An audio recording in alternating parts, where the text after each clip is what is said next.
उस रहस्य को जानने का उपाय क्या है? उस रहस्य को जानने का कुछ भी उपाय नहीं है।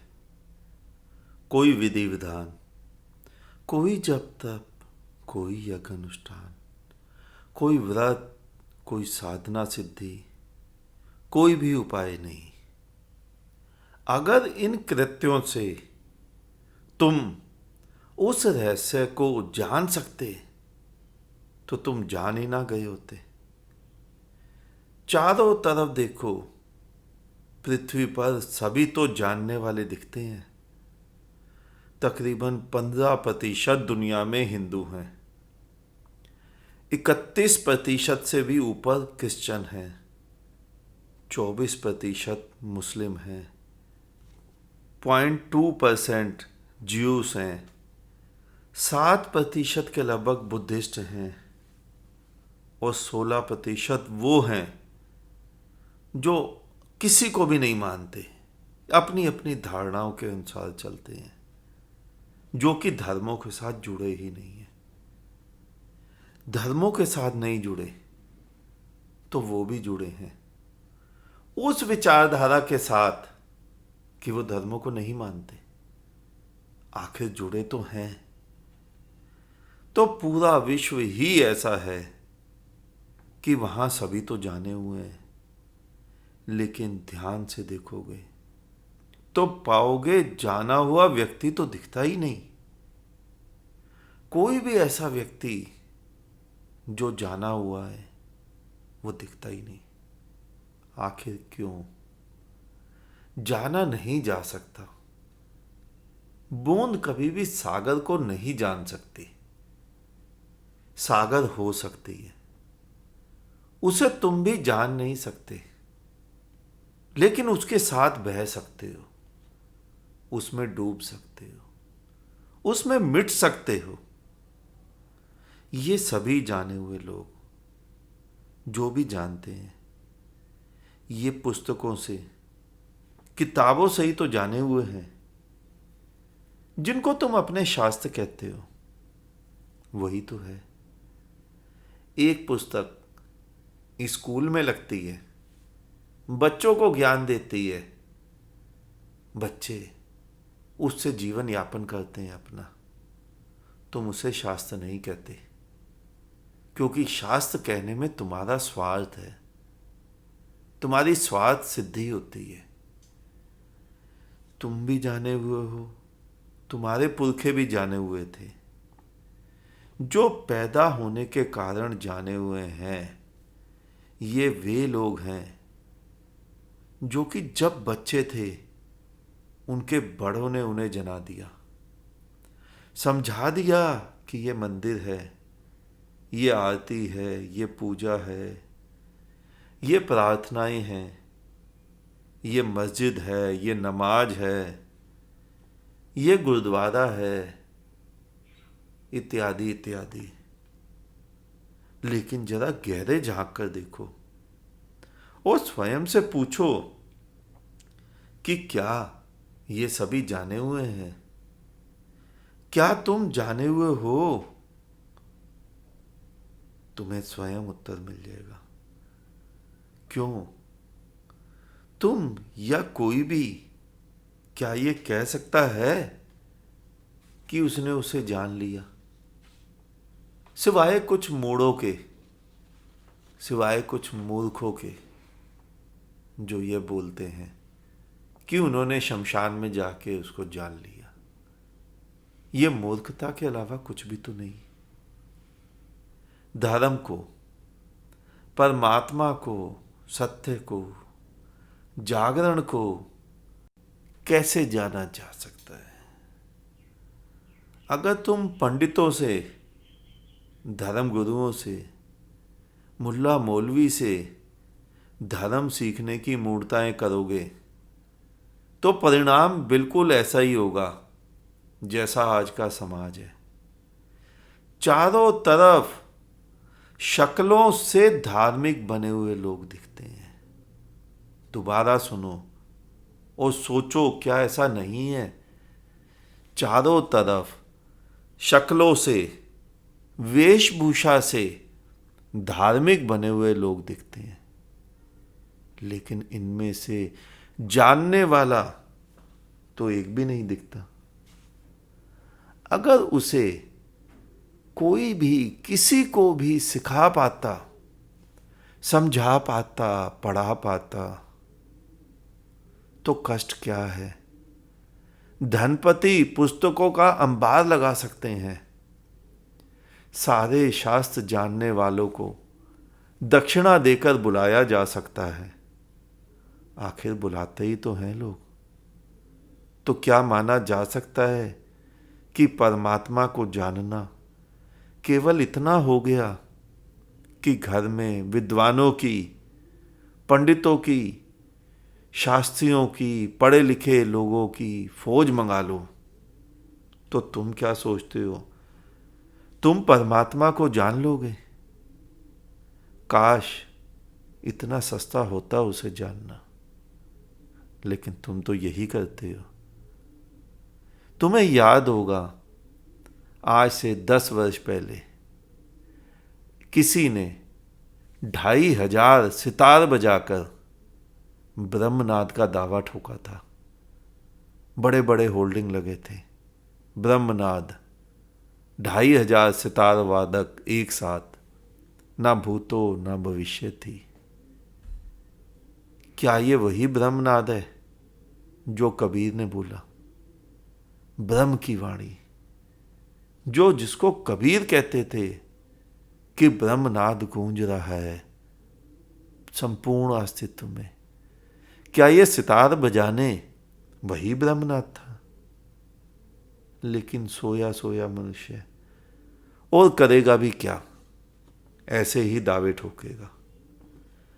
ध्यान से देखना, जिसने भी उसे जाना है वो स्वयं उसे जीकर ही जाना है। फिर वो पुस्तकों का परमात्मा नहीं रह जाता, फिर वो जीवन का जीवंत परमात्मा हो जाता है। अगर तुम भी उसे शास्त्रों से ही जानने की सोचोगे तो कुछ और ही जान लोगे। जैसे हर बुद्ध ने सभी कुछ छोड़ दिया।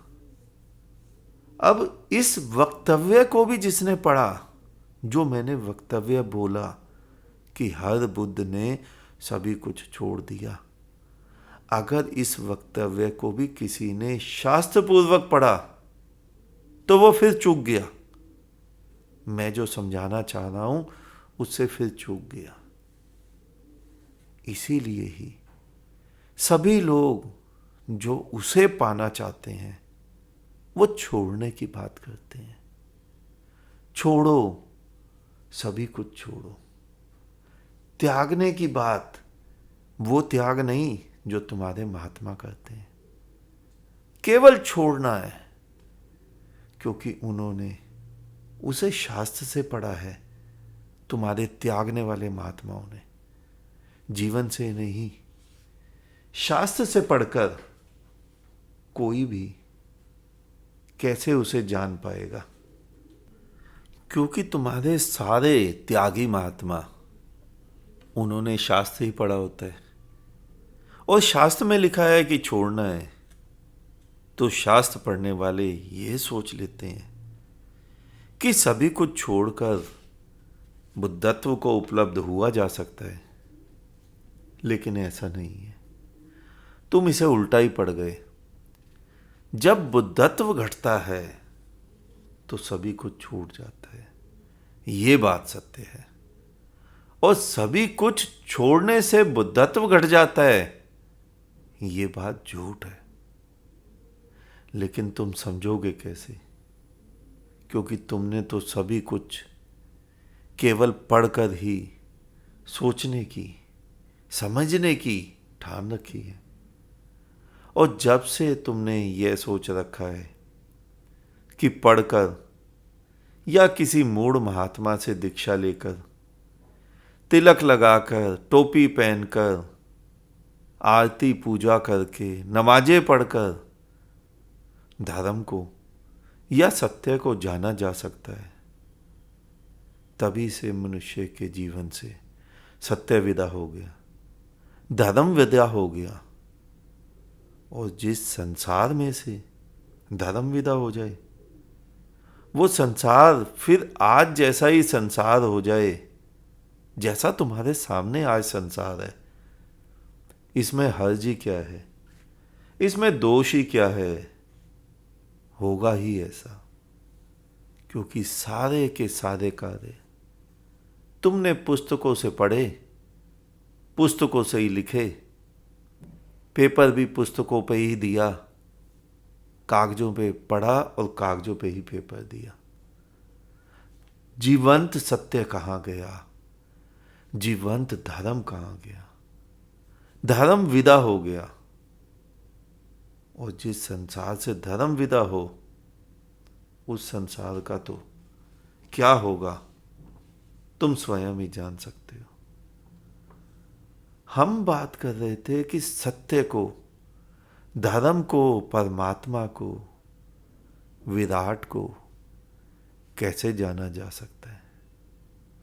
आंखें खोल कर जाना जा सकता है, सोए सोए नहीं जाना जा सकता। और बुद्ध पुरुषों का सभी कुछ स्वयं ही छूट जाता है। छोड़ना नहीं पड़ता, त्यागना नहीं पड़ता। वो समझने में बिल्कुल ऐसा ही है जैसे तुम कहीं चलते हो तो तुम्हारी छाया भी तो साथ साथ चलती है, उसे साथ में ले जाना थोड़ा ही पड़ता है। छाया का चलना स्वाभाविक है। छाया तुम्हारे होने का परिणाम है, और बुद्धत्व घटने का परिणाम है कि जीवन में त्याग का घट जाना, त्याग का हो जाना। और वस्तुओं का त्याग नहीं, वो तो फिर तुम खंडों में आ गए। बुद्धत्व घटने के बाद खंडों का त्याग नहीं होता। जिसको बुद्धत्व घटता है उसका ही त्याग हो जाता है, वो स्वयं ही मिट जाता है। ये बुद्धत्व घटने का परिणाम है कि वो स्वयं का मिट जाना। लेकिन जिन्होंने जीवन से जाना, जाग कर जाना, उनका बुद्धत्व भी घटता है, उनके भीतर धर्म भी घटता है, उनका त्याग भी घटता है, और उनका बुद्धत्व अचानक क्षण मात्र में घट जाता है। लेकिन जिन्होंने शास्त्र पढ़े, उन्होंने पहले त्याग की ओर ही कदम बढ़ाया, और उससे कुछ भी तो ना हुआ। देखो तुम स्वयं, त्याग करने वालों ने वस्तु का त्याग कर दिया, धूप में खड़े रहने लग गए, खाना पीना त्याग दिया, सूख के हड्डी हो गए, जटाएं बढ़ गई, दाढ़ी बढ़ गई, लेकिन ना जागरण घटा, ना बुद्धत्व घटा, ना ही धर्म मिला, और ना ही परमात्मा मिला। उल्टा पड़ा उन्होंने। वो मृग मरीचिका के कारण भरमा गए। आज देखो तुम मंदिरों में क्या हो रहा है। चैतन्य का बोध जागृत हुआ तो चैतन्य का नृत्य निकला। लेकिन आज तुम देखो हजारों नाच रहे हैं मंदिरों में, कृष्ण भक्ति के नाम पर लाखों सड़कों पर नाच रहे हैं। लाखों भी कहना ठीक नहीं होगा, होते तो वो 50 ही हैं। वर्दी में दिखते हैं, वेशभूषा में दिखते हैं, बाकी तो तुम बिना सोचे समझे ही बीच में घुस जाते हो नाचने। लेकिन घरों में कभी नाचे? जीवन में तुम्हारे कभी नाच हुआ? उनका व्यापार है, उन्होंने ड्रेस कोड बनाया है, उन्होंने वेशभूषा का कोड बनाया है, उन्होंने व्यापार करना है। लेकिन तुम्हारे भीतर कुछ घटा। इतने नाच रहे हैं मंदिरों में, लेकिन बोध एक का भी नहीं जागा। जागरण से कोसों दूर, धर्म से कोसों दूर। बुद्धों की भाषा बुद्धों की ही समझ आती है। इसलिए ध्यान से देखना। मैं जो कह रहा हूं तुम्हें आसानी से समझ नहीं आएगा। बुद्ध पुरुष कभी भी परिणाम को महत्व नहीं देते। भगवान, परमात्मा, खुदा परिणाम है। मंजिल महत्वपूर्ण नहीं है, तुम्हारा चलना महत्वपूर्ण है। तुम्हारा सही मार्ग पर सही दिशा से बढ़ाया गया एक भी कदम तुम्हें पूर्णता तक पहुंचा देता है। लेकिन तुम मंजिल की बात करते हो, बुद्ध तुम्हारी बात करते हैं, मैं तुम्हारी बात कर रहा हूं। तुम वो बिंदु हो जिसे चलना है। चैतन्य का नृत्य परिणाम था, मीरा का नृत्य परिणाम था, बुद्ध की शांति परिणाम थी, महावीर की अहिंसा परिणाम थी, नानक की मस्ती परिणाम थी, कबीर का मस्त मौला होकर डोलना परिणाम था। लेकिन ना समझो ने कुछ और ही समझ लिया। कुछ नृत्य करने लग गए, कुछ हठयोग करके बुद्धत्व को पाने लग गए, कुछ दिगंबर हो गए। ये क्यों हुआ? क्योंकि जहां तुम खड़े थे वहां स्वयं को नहीं देखा तुमने। तुम दौड़े और उस मंजिल पर आकर खड़े हो गए जहां बुद्ध पुरुष खड़े थे। तो जीवन में जो रासायनिक प्रक्रिया घटनी थी, जिस रसायन का जन्म होना था, खोज के वक्त जिस आत्मा का जन्म होना था, बोध के कारण जो दीपक जलना था तुम्हारे भीतर की आग के कारण, वो सभी सीढ़ियां समाप्त हो गई। वो तो तुम ऐसे ही छलांग लगाकर पार कर गए। ये बिल्कुल ऐसा ही हुआ जैसे किसी के घर में मूंछों वाला बच्चा पैदा हो गया और अगले 2 ही दिन में 6 फुट का जवान, 80 किलो 56 इंच की छाती वाला जवान पुरुष बन गया। अब बताओ, तुम जो बच्चे से लाड लड़ाना चाहते थे, वो कैसे लाड लड़ाओगे? उसे कैसे लोरी सुनाओगे? उन सभी सुखों से तुम वंचित हो गए और धर्मों के साथ भी तुमने वही किया। अपने बिंदु को तुम भूल गए और बुद्धों के दीपक के प्रकाश में, बुद्धों की बुद्धत्व की स्थिति की छांव में जाकर खड़े हो गए। ना तुम्हारे भीतर आत्मा का ही जन्म हुआ और ना बोध का ही। इसीलिए मैं कहता हूं कि शास्त्रों से तुम उसे नहीं जान पाओगे, क्योंकि शास्त्र तुम ही तो पढ़ोगे ना। और तुम में अगर शास्त्र पढ़ने का ही बोध होता तो तुम्हें शास्त्र पढ़ने ही ना पड़ते। उतना ही बोध काफी था तुम्हें जागने के लिए। तुम्हारे पास शास्त्र समझने की कला होती तो भी शास्त्र तुम्हारे लिए व्यर्थ। बुद्ध पुरुष कहते कुछ और हैं और तुम समझते कुछ और हो। एक बार एक व्यक्ति शहर से अपने गांव छुट्टियां बिताने गया। कार में वो अपने साथ अपना पालतू कुत्ता भी ले गया। एक दिन वो व्यक्ति सैर करने नदी किनारे गया था। कुत्ता साथ में ही था। तभी गांव के एक व्यक्ति ने उस शहर वाले व्यक्ति से पूछा, तुम इस कुत्ते को क्यों पालते हो? हमारे गांव में तो 10-20 कुत्ते हैं, हम तो घर में भी उसे घुसने नहीं देते। इसमें क्या कोई खास बात है? शहर के व्यक्ति ने अपनी रबड़ की चप्पल उतारी और नदी में दूर फेंक दी और कुत्ते से कहा, जाओ उठाकर ले आओ। कुत्ता पानी के ऊपर भागता हुआ गया और चप्पल उठाकर ले आया। अब शहर वाले ने कहा उस ग्रामीण से, देखो गांव के कुत्तों में और मेरे पालतू कुत्ते में क्या अंतर है? ग्रामीण ने उदासी भरे स्वर में उससे पूछा कि बड़ी दुखद बात है, तुम्हारे कुत्ते को तो तैरना भी नहीं आता। वो नदी के ऊपर से चलकर गया, उसे चलना पड़ा। हमारे यहाँ के कुत्ते तो तैर लेते हैं। बस ऐसे ही समझते हो तुम बुद्धों के वचनों को। बुद्ध जन कभी भी परिणाम की बात नहीं करते। वो स्वयं की बात नहीं करते।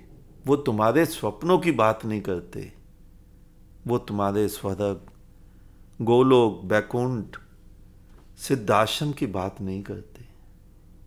वो तो बात करते हैं तुम्हारी, कि तुम हो और तुम्हारा होना ही तो बीमारी है।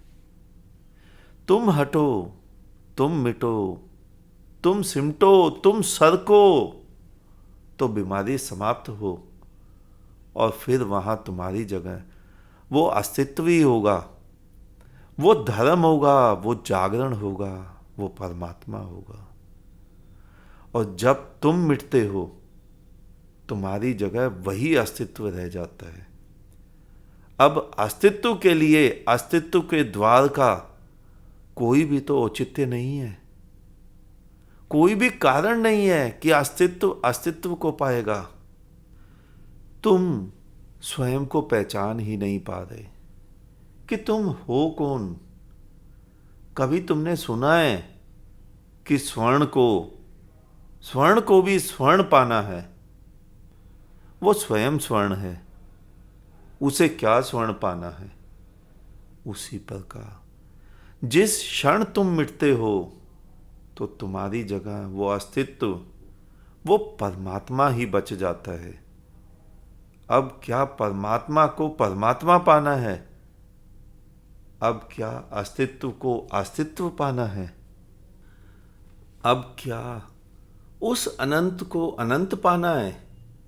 नहीं, वहां सारी खोज समाप्त हो जाती है।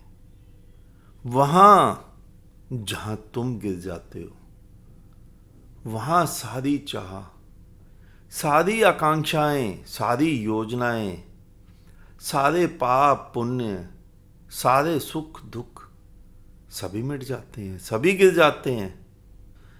फिर वहां कोई चाह नहीं। आखिर परमात्मा परमात्मा को पाकर करेगा भी क्या? तुम सोचते हो 1 किलो सोने की ईंट में अगर 1 किलो और सोना मिला दें तो ईंट प्रसन्न होगी? नहीं। सोना तो सोना है, वह पहले भी सोने की ईंट थी और अब भी सोने की ईंट है। इसीलिए तो मैं तुम्हारे सभी साधनों को व्यर्थ कहता हूं। साधन कर करके तुमने पाया भी क्या? और तुम्हारे सभी के धर्म गुरु कर क्या रहे हैं? ध्यान से देखना, कर क्या रहे हैं? सभी बतख के बच्चे को तैरना सिखा रहे हैं। हुई ना मूर्खता वाली बातें। बतख के बच्चे को तैरना सिखाकर कोई लाभ है? आकाश को खंडों में बांटकर तुम क्या साबित कर रहे हो? कोई भी तो लाभ नहीं। बतख का बच्चा पैदा होते ही तैरता है, उसे कोई तैरना नहीं सिखाता। कोई लाभ नहीं है और इससे कुछ होगा भी नहीं। तुम परमात्मा को पैदा होते ही लेकर आए हो। बिना परमात्मा के तुम आ ही नहीं सकते थे।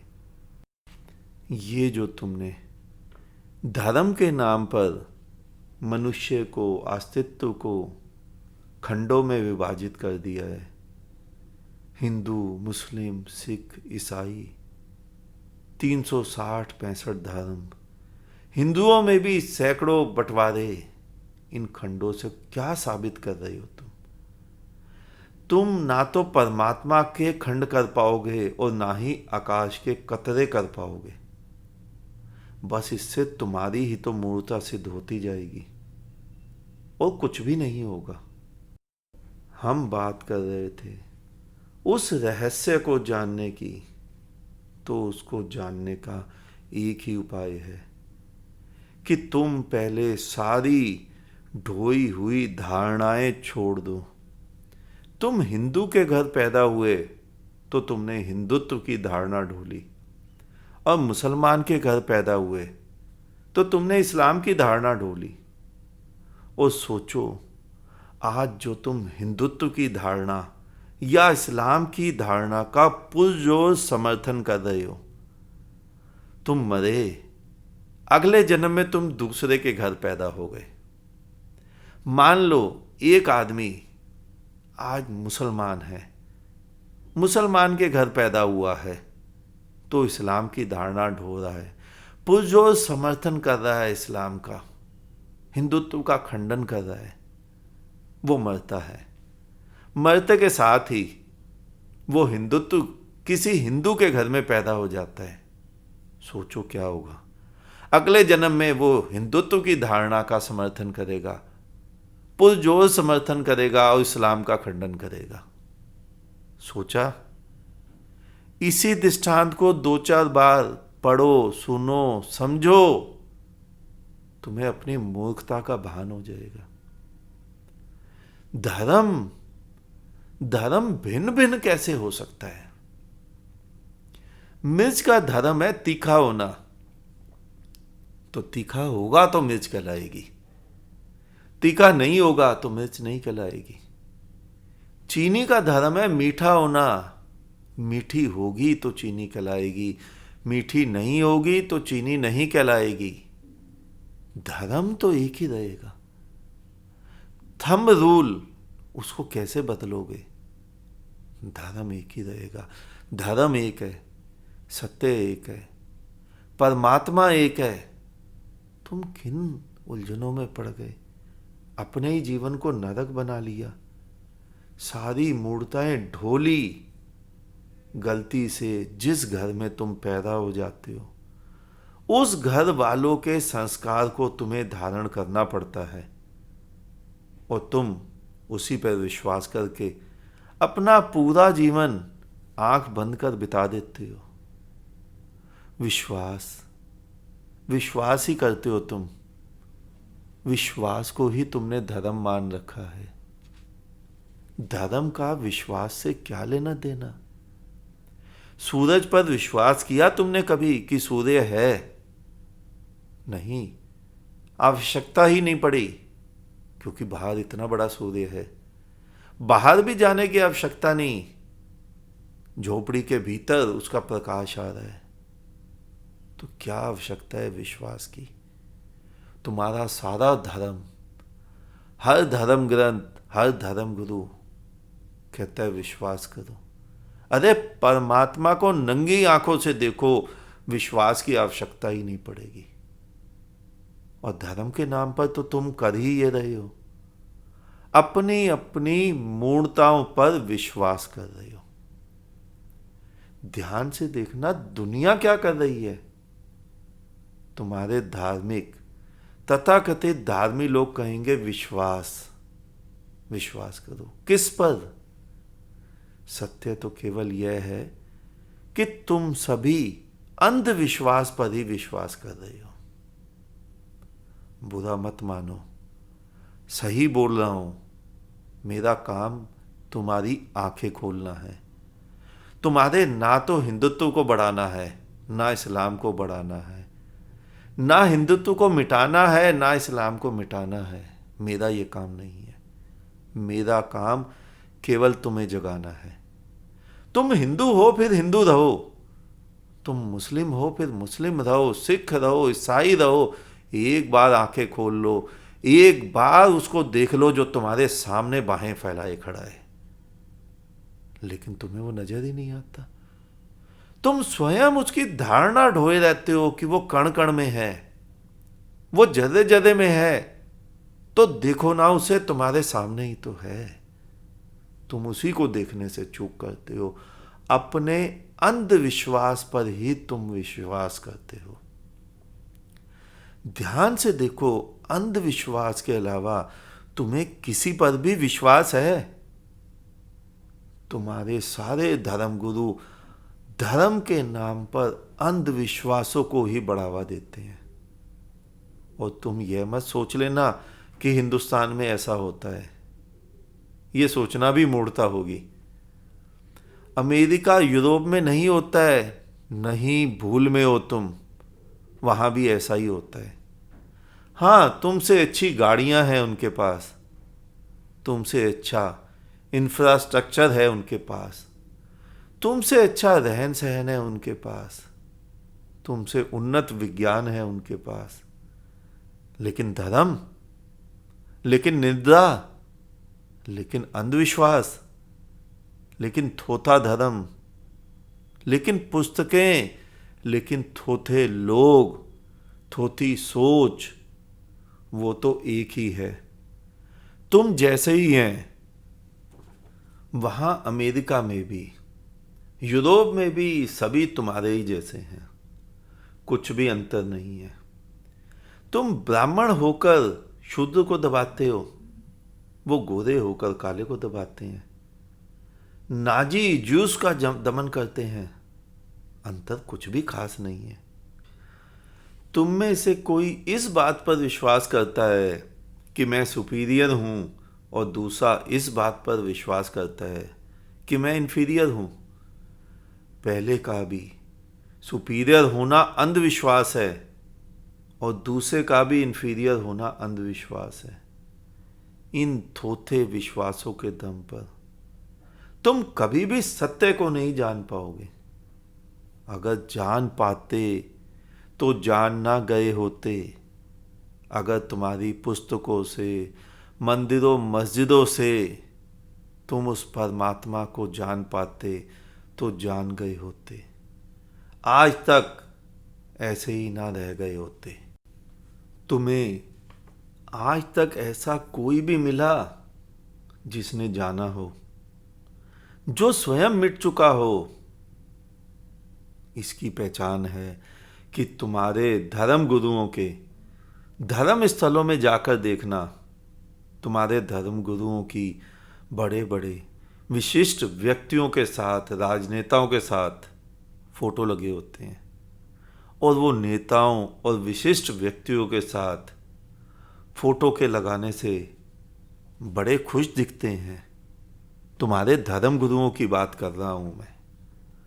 और जिसको उस अस्तित्व का साक्षात्कार हो गया, वो क्या यहाँ के पद प्रतिष्ठा वाले लोगों के साथ फोटो खिंचवाकर अपने धर्म स्थल में, मंदिर आश्रम में टांगेगा? नहीं, बल्कि तुम्हारे राजनेता, तुम्हारे विशिष्ट व्यक्ति उसकी फोटो अपने यहाँ टांगकर स्वयं को धन्य धन्य करेंगे। आखिर वो टांगते ही हैं। बुद्ध, महावीर के चित्र, नानक, कबीर के चित्र टांगते ही हैं। लेकिन जिसको एक बार उस परमात्मा का साक्षात्कार हो गया, वो तो स्वयं ही मिट गया। वो किसी भी राजनेता के चित्र क्यों टांगेगा? और राजनेता जिन बुद्धों के चित्र टांगते हैं, वो भी केवल अपनी ही वाई वाई के लिए। उनको भी बोध नहीं हुआ। जिसको स्वयं का बोध हो गया, उसके लिए सारे व्यर्थ, उसके लिए वो स्वयं भी व्यर्थ। वो अपना ही नहीं बचा तो किसके चित्र क्यों टांगेगा? लेकिन होता तो कुछ और है। चित्र लगाना अच्छी बात है, यह पहली सीढ़ी है, चढ़नी चाहिए। लेकिन बुद्धों के चित्र से भी तुम्हारा कुछ हो नहीं सकता। आखिर पूरी दुनिया ने तुम्हारे धार्मिक चित्र, बुद्धों के चित्र ही तो टांगे हुए हैं। राम के, कृष्ण के, शिव के, बुद्ध, महावीर के, मोहम्मद, जीसस, नानक, कबीर, काबा के, काशी के, सभी ने तो चित्र टांगे। लेकिन धार्मिक कितने दिखते हैं? चित्रों से तुम उसे नहीं जान पाओगे, धर्म शास्त्रों से भी तुम उसे नहीं जान पाओगे। धर्म स्थलों की यात्रा, तीर्थों की यात्रा कोई भी काम नहीं आएगी। केवल जीता जागता बुद्ध काम आएगा। देह त्याग कर जा चुके बुद्ध भी काम नहीं आएंगे। अगर तुम भी उस परम रहस्य को जानना चाहते हो, उस खुदा का दीदार करना चाहते हो, तो ढूंढो अपने आसपास किसी जिंदा जिंदा और जागृत बुद्ध को। पंडित, पुरोहित, वेदांती, शास्त्रज्ञ, विद्वान, शास्त्रों का तोता, मुल्ला, मौलवी, ग्रंथी, फादर कभी भी किसी काम नहीं आएगा। जिंदा बुद्ध ही तुम्हें बुद्ध बना पाएगा, और कोई भी रास्ता, इसके अलावा कोई भी रास्ता तुम्हें वहां तक नहीं पहुंचा पाएगा। तुम्हें चलना है, तुम्हें स्वयं की ओर देखना है, उस रहस्य को जानने के लिए। जानने वाला प्रमुख है, रहस्य प्रमुख नहीं है। आज इतना ही, शेष किसी और दिन। अंत में तुम्हारे भीतर बैठे परमात्मा को मेरा नमन। तुम सभी जागो, जागते रहो।